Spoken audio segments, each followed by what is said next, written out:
novidade. A partir deste ano, o mês de novembro terá mais um evento oficial. A Semana Nacional do Empreendedorismo Feminino. A data deverá ter campanhas de esclarecimento sobre a importância do segmento para todo o país. Eu sou Rafaela Vivas e no Jornal da Justiça de hoje vamos discutir o empreendedorismo feminino e vamos falar também.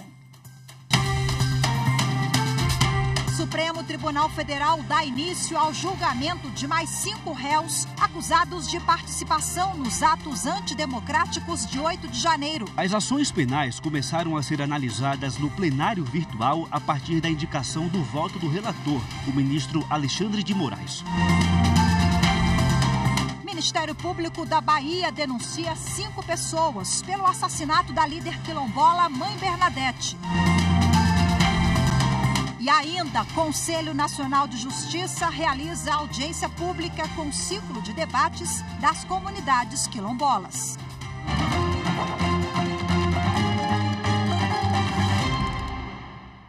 O ministro do Supremo Tribunal Federal, Cristiano Zanin, autorizou a realização do concurso da Polícia Militar do Rio de Janeiro após acordo que elimina a reserva mínima de vagas para mulheres.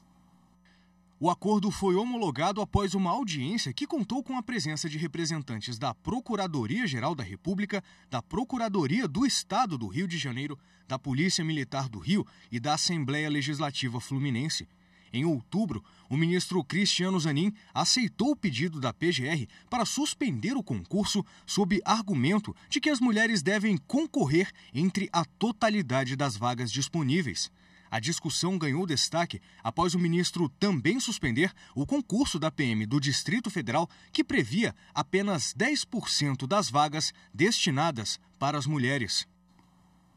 A Justiça Federal autorizou uma operação contra fraudes envolvendo terras da União no Piauí. De acordo com as investigações, o esquema usava pessoas pobres, geralmente idosas, para simular posse de áreas. Depois eles simulavam negócios jurídicos de compra e venda dessa posse e faziam a regularização na Secretaria de Patrimônio da União. Os policiais federais cumpriram mandados de busca e apreensão na capital, Teresina, e em mais 3 municípios piauienses. O Supremo Tribunal Federal começou a julgar hoje mais 5 réus acusados pela Procuradoria-Geral da República de participação nos atos extremistas de 8 de janeiro em Brasília. Quem traz os detalhes é Rocine Gomes. As ações penais começaram a ser analisadas no plenário virtual a partir da indicação do voto do relator, o ministro Alexandre de Moraes. São 3 mulheres e 2 homens, acusados dos crimes de abolição violenta do Estado Democrático de Direito, golpe de Estado, associação criminosa armada, dano qualificado e deterioração do patrimônio tombado. A pena proposta pelo relator para todos eles é de 17 anos de prisão em regime inicial fechado, além de inclusão na divisão do pagamento da multa de R$30 milhões por danos morais coletivos. O julgamento termina na próxima sexta-feira, dia 24. Até agora, o Supremo condenou 25 pessoas por envolvimento nos atos extremistas realizados em 8 de janeiro. As penas variam entre 14 e 17 anos de prisão. E a Procuradoria-Geral da República encaminhou ao STF 12 novas propostas de acordos de não persecução penal firmados com acusados de participar dos atos de 8 de janeiro. As petições devem ser apreciadas pelo relator das ações, ministro Alexandre de Moraes. Pelos acordos, os réus vão cumprir obrigações, como o pagamento de multas que variam de 5 a 20 mil reais, dependendo do caso, além aí de outras medidas cautelares. A 4ª turma do Superior Tribunal de Justiça decidiu que partilha de bens descobertos no curso da ação de dissolução de união estável não configura julgamento além do que foi pedido pelo autor. Mais detalhes com Jéssica Castro. O entendimento do colegiado foi o de que, na ação de reconhecimento e dissolução de união estável, cuja petição inicial indique os bens a serem partilhados, caso sejam descobertos novos bens durante o trâmite processual, é possível decretar a divisão do patrimônio adicional, mesmo após a citação do réu, e sem que isso configure julgamento ultra petita, ou seja, que extrapole o que foi pedido pelo autor da ação. A quarta turma reformou o acórdão que considerou ultrapetita a decisão que determinou a partilha não só dos bens indicados pela ex-companheira na petição inicial, mas também do patrimônio identificado a partir de informações sobre o ex-companheiro obtidas na Receita Federal. A relatora do recurso, ministra Isabel Galotti, apontou que a ex-companheira requereu o reconhecimento do seu direito à partilha do patrimônio adquirido pelo casal, o qual não se limita aos bens reconhecidos por ela no momento da propositura da ação. No voto, que foi acompanhado pelo colegiado, a relatora destacou que a manutenção do entendimento da Corte Estadual representaria uma recompensa àquele que agiu de má-fé ao ocultar patrimônio formado durante o tempo de convivência pelo casal, o qual somente foi descoberto graças à requisição de informações feita pela Justiça à Receita Federal. E no próximo bloco vamos falar da importância do empreendedorismo feminino. Daqui a pouquinho, a gente volta já.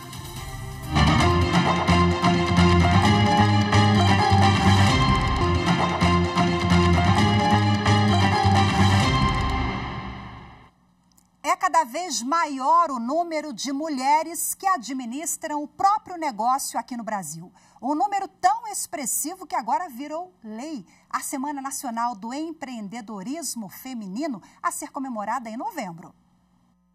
Há quase 10 anos, a Karine viu a vida tomar um rumo diferente do que havia planejado. Hoje, a confeitaria virou profissão e a produção de bolos, doces e salgados virou a fonte de renda da empreendedora.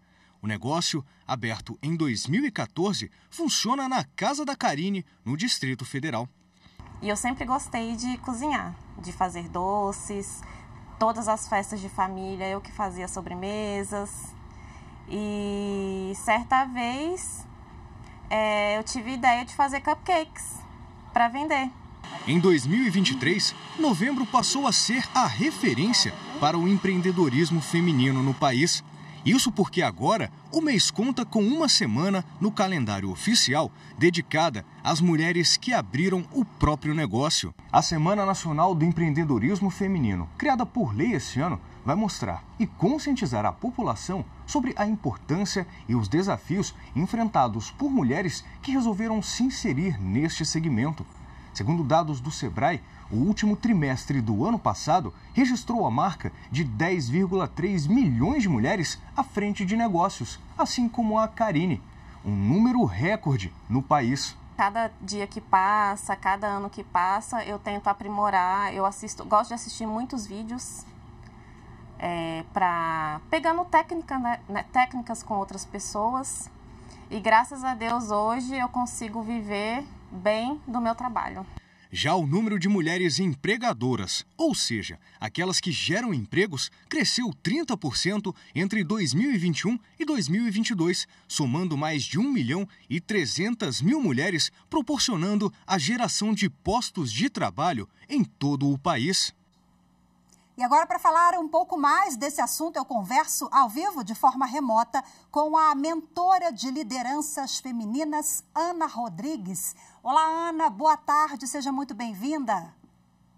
Boa tarde, obrigada, muito obrigada pelo convite de estar aqui com vocês hoje, para falar de um tema que é tão importante. Pois é, explica para a gente qual é a importância, então, da instituição, por lei, dessa Semana Nacional, né, que prevê aí uma série de medidas e campanhas em prol do empreendedorismo feminino, e quais são os principais desafios enfrentados pela mulher empreendedora?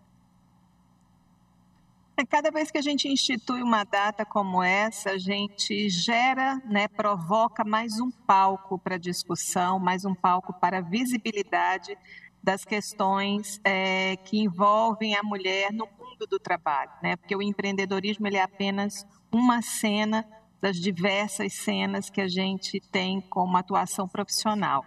Então, é muito importante por isso, que a gente traz à luz do olhar de toda a sociedade a importância sobre esses desafios que a gente enfrenta diariamente. E, assim, são muitos os desafios, e um deles é o acesso ao crédito, é quando a gente fala dos juros para essa mulher que está buscando crédito no mercado, é quando a gente fala da descredibilidade do mercado para com essa mulher e da própria forma de todas as vezes que a gente mostra uma mulher empreendedora, a gente sempre associa essa mulher ao empreendedorismo que é da culinária, que é do bordado, que é da manufatura simples, vamos dizer assim, e não entenda nisso nenhum demérito a essas mulheres que constroem pequenos negócios. Mas a gente precisa também lembrar que existem mulheres diante de empresas que são arrojadas, né? Mulheres que estão empreendendo e gerando empregos vamos dizer assim, em empresas muito mais complexas.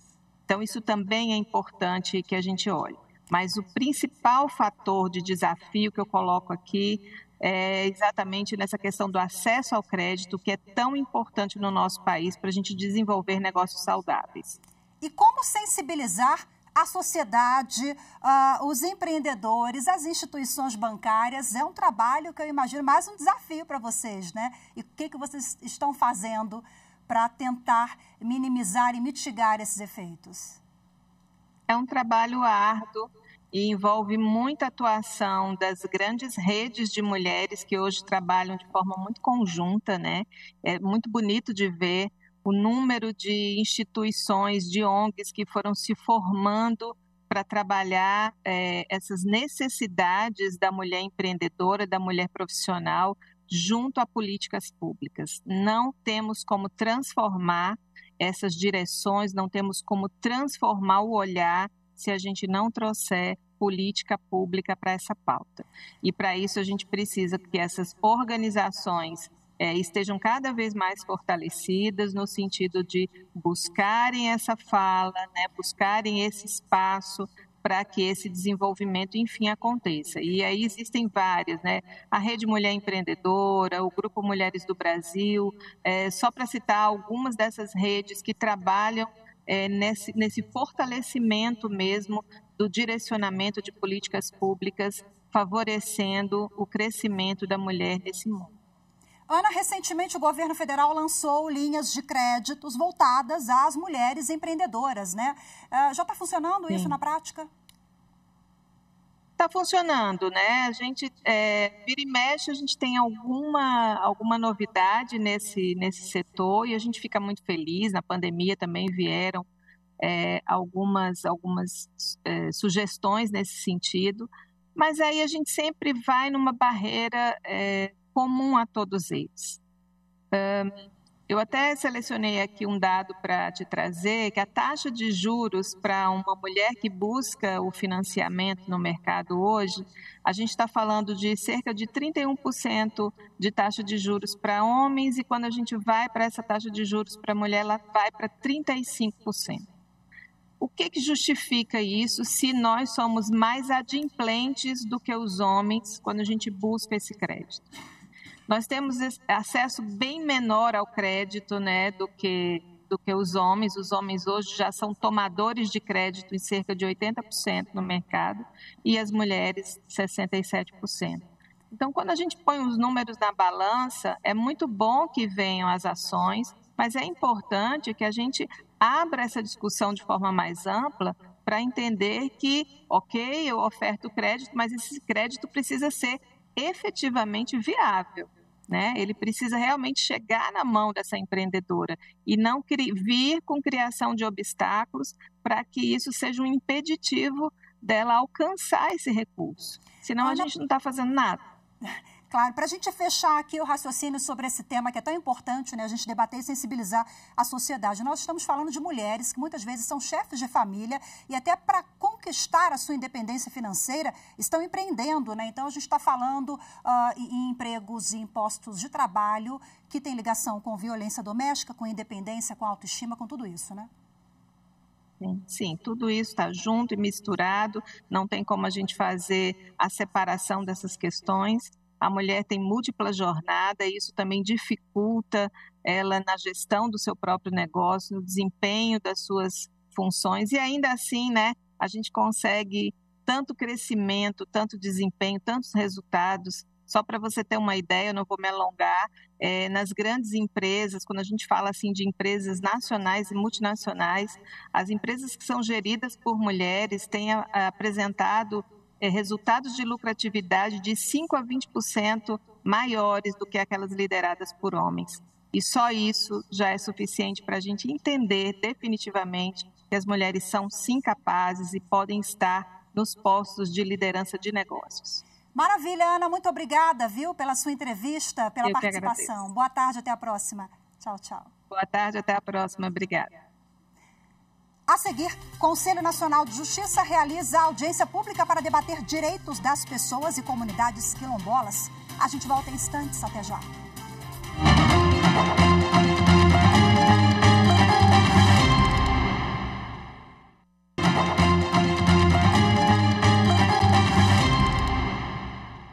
O Ministério Público da Bahia denunciou 5 homens pelo assassinato de Mãe Bernadette.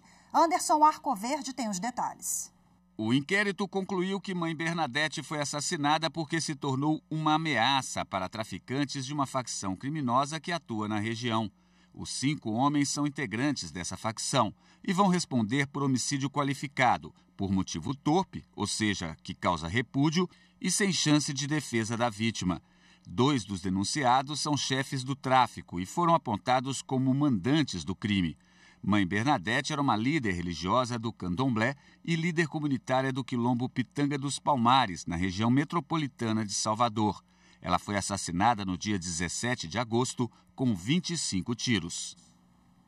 O Conselho Nacional de Justiça realizou pela manhã uma audiência pública para discutir a atuação do Judiciário nos direitos de pessoas e comunidades quilombolas. A audiência, aprimoramento da atuação do Poder Judiciário em demandas envolvendo direitos de pessoas e comunidades quilombolas, faz parte da primeira jornada Justiça e Equidade Racial. Acompanhe na reportagem de Carolina Chaves. O ministro Vieira de Mello Filho, conselheiro do CNJ, presidiu a audiência. Explicou que o encontro faz parte de mais uma iniciativa do Conselho que vem trabalhando de forma intensa na agenda das demandas dos quilombolas e, em especial, ao assassinato de líderes quilombolas para mapear os conflitos de terra e inclusão de proteção a essa comunidade. Vieira de Mello garantiu que as portas do CNJ estão abertas para as comunidades quilombolas do país. Nosso intento com a reunião de hoje é justamente receber e consolidar manifestações que contenham esclarecimentos técnicos e jurídicos, assim como experiências vividas, além da divulgação de boas práticas para o aprimoramento da atuação do Poder Judiciário no tratamento de demandas envolvendo direitos de pessoas e comunidades quilombolas. A representante da Federação Nacional dos Quilombolas, Lara Luiza, emocionou a todos com a história de luta da comunidade por garantias de direitos. Pediu justiça pela morte da Mãe Bernadette, a liderança quilombola assassinada no dia 17 de agosto, uma vítima da disputa de terras. Lara também fez reivindicações. A educação escolar quilombola não é cumprida no país, a legislação não é cumprida, os pactos federativos são assim, ó, a gente bate na porta do prefeito, o prefeito fala, não, quem cuida de vocês é o governo federal, é a FUNASA, a Fundação Palmares. Sebastião Douglas Santos, da Coordenação dos Quilombolas, chamou a atenção para a reforma agrária e que a definição de posse e uso de terras é urgente para a comunidade. É de fundamental importância olhar a questão amazônica, essa questão territorial. Hoje, a gente tem um enorme gargalo na questão, a questão que se chama reforma agrária. O porquê isso? A gente passa a ser uma questão que vem se alongando há bastante tempo. E o Brasil precisa disso, os territórios quilombolas precisam disso para sobreviver e para manter a sua tradição. A procuradora federal Gilda Diniz dos Santos reclamou da não participação das comunidades quilombolas em processos que envolvem essa população. São problemas que só corroboram com a violência, com o desgaste e o genocídio dessas comunidades. A representante de 8 comunidades quilombolas no Amazonas, Raquel Castro, falou como vivem essas pessoas no estado, que não têm água potável para a sobrevivência e sofrem com a falta de estrutura básica. Se não fosse o conhecimento ancestral de retomar a questão das cacimbas, nós não teríamos águas. Então, a temperatura da água mudou, as cabeceiras secaram, sem acesso para a agricultura, muito difícil acesso, é peixe morrendo, é boto morrendo. Então, é muito triste. A audiência pública continua agora à tarde. Pode ser acompanhada pelo canal do CNJ no YouTube. Ao final, será elaborado um relatório dos estudos, boas práticas e propostas de aperfeiçoamento no julgamento de ações e submetido à aprovação do plenário do CNJ para servir de diretriz para a magistratura. O plenário do Conselho Nacional de Justiça decidiu instaurar procedimento administrativo disciplinar para investigar a conduta do juiz do Tribunal de Justiça de São Paulo, que acusou o presidente Lula de ter relativizado furto de celulares no país. A acusação foi feita pelo magistrado ao proferir uma sentença de prisão de uma pessoa que furtou um celular. Bom, em reclamação ao CNJ, a Advocacia Geral da União afirmou que o juiz descumpriu os deveres de prudência, imparcialidade, decoro e integridade profissional e pessoal. O Corregedor Nacional de Justiça, ministro Luiz Felipe Salomão, disse que as declarações do juiz em relação ao presidente Lula foram completamente desnecessárias para fundamentar a decisão na audiência de custódia. Bom, já para o presidente do CNJ, ministro Luiz Roberto Barroso, a polarização política levou pessoas a se sentirem à vontade de dizerem qualquer coisa em qualquer lugar para os dois lados. O ministro do Tribunal Superior do Tribunal Eleitoral da Guatemala, Randulfo Rojas, visitou o Tribunal Superior Eleitoral. A reportagem é de Carol Lasno. O representante da Justiça Eleitoral guatemalteca conheceu os projetos de combate à desinformação do TSE. Randulfo Rojas se encontrou com a ministra substituta Edilene Lobo e acompanhou a apresentação sobre o sistema eletrônico de votação. Ele tirou dúvidas sobre o processo de armazenamento, a entrega dos resultados e os procedimentos que garantem a segurança das eleições brasileiras. Ao final, participou de uma simulação de votação, com emissão da zerésima e do boletim de urna.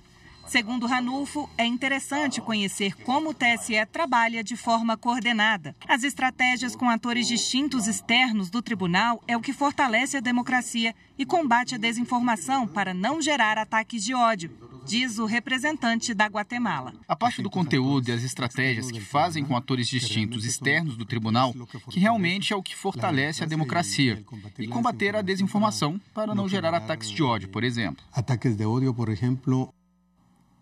O presidente do Tribunal Superior Eleitoral, ministro Alexandre de Moraes, o ministro Ramos Tavares e o secretário-geral do TSE, José Levi, estão na Espanha participando de debates sobre democracia, combate à desinformação e atuação da Justiça Eleitoral brasileira e de instituições da Espanha, especialmente a Junta Eleitoral Central e o Tribunal Constitucional.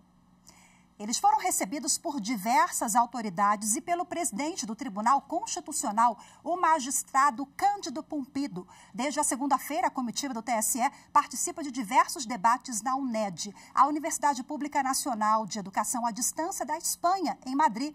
Eles também conheceram o Centro de Estudos Políticos e Constitucionais da Espanha. Nesta sexta-feira, a comitiva do TSE acompanha na UNED uma apresentação sobre eleições brasileiras no exterior. O Tribunal de Justiça de Alagoas ampliou ainda mais o programa Moradia Legal, que regulariza imóveis de famílias de baixa renda. O repórter André Risco tem os detalhes. Mais 10 municípios alagoanos aderiram ao programa Moradia Legal. São eles Champreta, Belo Monte, Delmiro Gouveia, Pão de Açúcar, Coité do Noia, Murici, Boca da Mata, Santana do Mundaú, Quebrangulo e Japaratinga. Esse é um programa extremamente importante pelo cunho social que ele tem. A gente já teve uma primeira etapa, onde foram aproximadamente 100 moradias regularizadas há alguns poucos anos atrás. E agora o doutor Fernando Torinho, nosso presidente, nos deu 60 dias. Eu vou correr para ver se daqui a 60 dias nós conseguimos entregar pelo menos mais umas 100 moradias. Mas esse vai ser um programa continuado. Ele nunca deixará mais de existir até quando não tenha mais nenhuma casa sem documentação. É muito importante, né? Principalmente para as famílias carentes, que constroem as casas e às vezes não tem como regularizar, não tem condições nenhuma. E isso é muito importante. É um programa que, quando ligaram para mim, eu fiquei super feliz, né, porque é fundamental, né, e essa união do Tribunal de Justiça, do cartório e do município é necessária para que a gente possa agilizar cada vez mais e que as pessoas possam, a partir daí, ter sua casa regularizada. Lançado em 2005, o Moradia Legal já regularizou mais de 43 mil imóveis de famílias de baixa renda aqui em Alagoas. Atualmente, na 6ª edição, a iniciativa é uma parceria entre o Tribunal de Justiça, a Corregedoria Geral da Justiça, a Associação dos Notários e Registradores e prefeituras. O presidente do Tribunal de Justiça disse estar feliz com a adesão dos municípios ao programa. Muito feliz. Hoje tivemos 10 municípios aqui que fizeram essa adesão a esse importante programa social de alcance social gigante, que a gente vai poder beneficiar a grande parte da população carente, efetivamente carente, do estado de Alagoas. Eu espero realmente contagiar. Segunda-feira próxima estaremos na AMA para conversar com os prefeitos, para tentar contagiar todos, para que a gente possa efetivamente ter o programa Moradia Legal em todos os 102 municípios do estado de Alagoas. Hoje ficamos por aqui. Ótimo fim de semana. Até segunda. Tchau, tchau.